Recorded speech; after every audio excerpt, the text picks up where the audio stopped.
ngayong 2025 sa Season 2 ng Aksyon Laban sa Kahirapan ng National Anti-Poverty Commission o NAPC. Makakasama po natin tuwing Martes at Huwebes sa Rise and Shine Pilipinas ang iba't ibang kinatawan po ng mga ahensya at lokal na pamahalaan upang talakay ng mga interventions ng gobyerno sa pagpuksa sa kahirapan.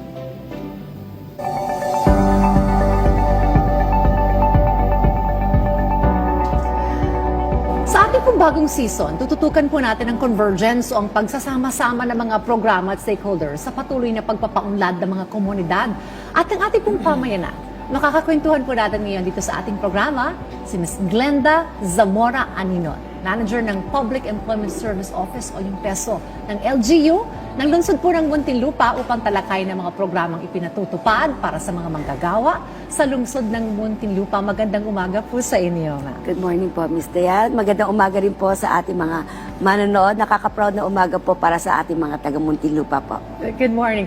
Alright, well, nung May 1 nga, ating pinagdiriwang yung Labor Day. At kasabay po ng pagdiriwang nga po noon ng Araw ng Manggagawa, ay pinapaalala po sa atin yung mahalagang kontribusyon ng sektor na ito para po mapuksa ang kahirapan. Now, I wanna know the story po sa Muntinlupa.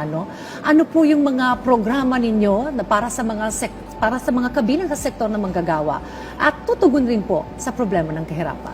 Maraming salamat po. So, sa amin po sa Muntinlupa, sa pangunguna po na aming butihing mayor na nakaka-proud po na si Mayor Rufi Biazon, kami po ay mayroong 7K agenda. Ito po ay hango sa ating UN SDG goals po. So, primary po, nangunguna po sa aming 7K agenda ang usapin po ng kabuhayan or livelihood po. And this is closely followed po by karunungan at kalusugan. So, bakit ito po yung tatlo pong primary agenda po sa 7K agenda? Kasi it addresses po the holistic needs po ng ating mga kababayan. So sa kabuhayan po or livelihood, kami naman po ay naka-cluster. We call it the Economic Development Cluster, kung saan ang PESO ay isa lamang po sa mga tanggapan na kasama dito, and we focus on formal wage employment. May mga tanggapan din pong kasama tayo that will focus or that focuses on skills development, which is our local TESDA, dagdag puhunan po, marketing po, kasama rin po namin ang mga Gender and Development Office po na talagang tumutugon naman sa pangangailangan ng mga kababaihan po. And then, it is closely followed by education po. So sa Muntinlupa po, we have what we call the Education Industry Forum, wherein we invite the industries po that are located in the city, and we talk to the academic community po para po yung tinatawag na job skills mismatch ma-address po natin. So that is one of the initiatives po or the innovations in Muntinlupa po para talagang nakatuon po, because sa usapin po na employment, yan po ay one of the more critical issues po the jobs mismatch. So sa atin po, we have programs that we deliver that focuses on employment, unemployment, and underemployment. For underemployment naman po, we have a lot of livelihood programs po, especially po sa mga kababaihan natin. Meron kami water lily products po na ginagawa po, at this is being sold po sa aming pong eco-grocer po as part of our Likhang Munti program for livelihood po. So, marami po kami ibinibigay pong programa para po sa ating mga kababayan po sa Muntinlupa at para po ma-address yung iba't ibang pangangailangan po nila. So, doon sa mga naghahanap po ng trabaho, nandito po ang Public Employment Service Office. We conduct regular mega jobs fair po. But every Monday and Wednesday po, every Monday and Wednesday po, walang patid po yan, we conduct our in-house jobs fair po. So, we invite companies sa aming tanggapan sa PESO para po makipag-usap na po sa ating mga job seekers po. So, ginawa namin to para maibsan po yung gastos ng ating mga kababayan. Kasi po kung i-refer pa po natin sila sa company, mamamasahe pa po sila. Pero sa atin po sa Muntinlupa, we do this in-house jobs fair as well as the barangay jobs fair po para ang mga taga Muntinlupa po naghahanap ng trabaho, pupunta na lang po sila sa ating tanggapan para makipag-usap po sa ating companies. And we are happy naman po that our batting average po for our hired on the spot for our in-house jobs fairs is from 15 to 25% po ng ating applicants. So, Ang daming programa sa Muntinlupa. kulang pa para po sa yan, mga ma'am. manggagawa. Marami po talaga pa. tayong ginagawa po. Even po doon sa ating mga employed na po na ating mga workers po. So we have the Muntinlupa City Tripartite Industrial Peace Council together with the Department of Labor and Employment. Kung saan po yung management and labor sector po ay binibigyan po natin ng quarterly learning sessions. Nag-i-invite po tayo ng mga speakers from national government agencies and bureaus po para po pag nagbaba po sila ng kanilang mga programa at mga bagong alituntunin, parehas po naiintindihan ng labor at saka ng management po. Sabay po nilang matututunan ito para hindi nakakaroon ng miscommunication.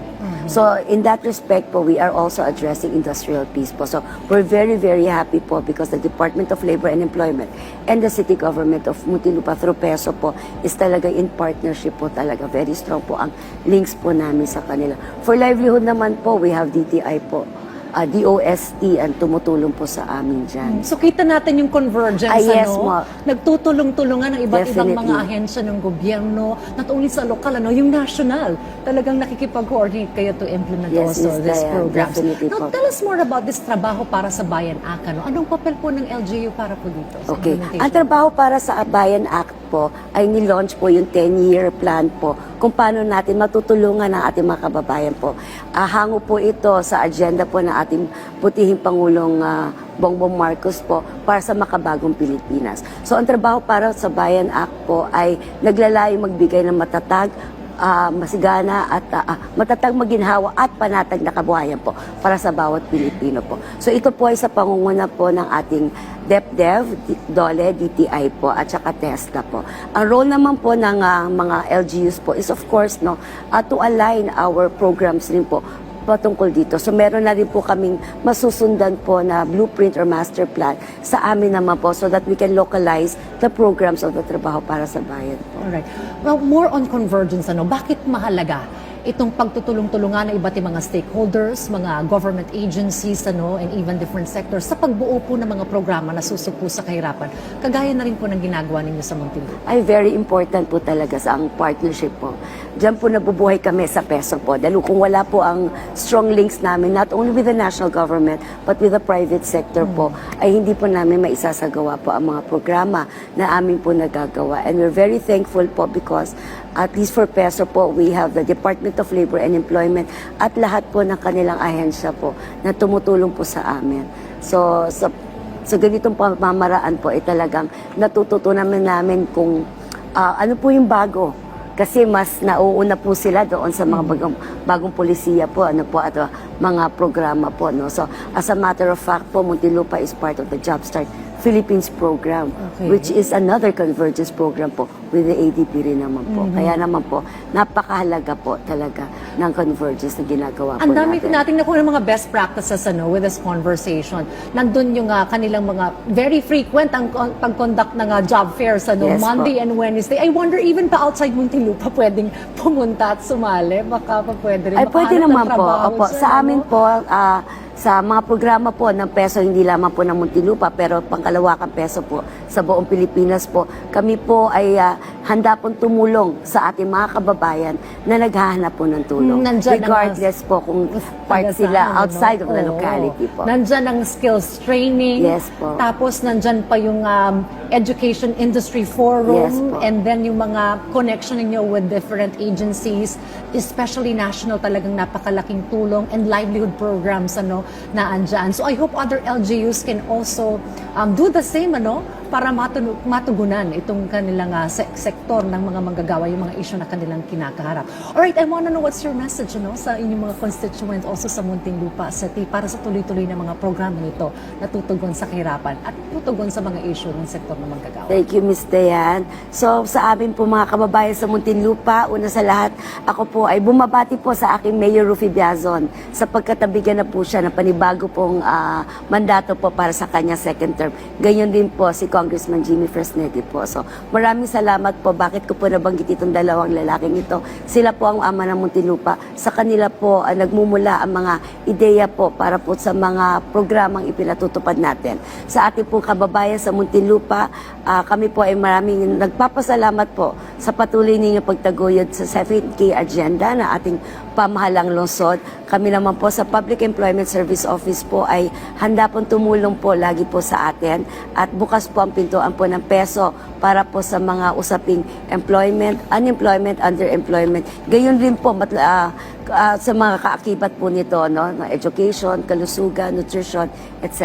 So, maraming salamat po sa pagkakataon binigay niyo po sa amin para po maibahagi namin ang mga programa na ipinatutupad namin sa lungsod ng Muntinlupa. Kasi naniniwala po kami sa Muntinlupa po, kinakailangan po excellent po ang ating pong kabuhayan, no, sa pang-araw-araw. So, kaya naman po ang battle cry po namin ay Muntinlupa, nakaka-proud.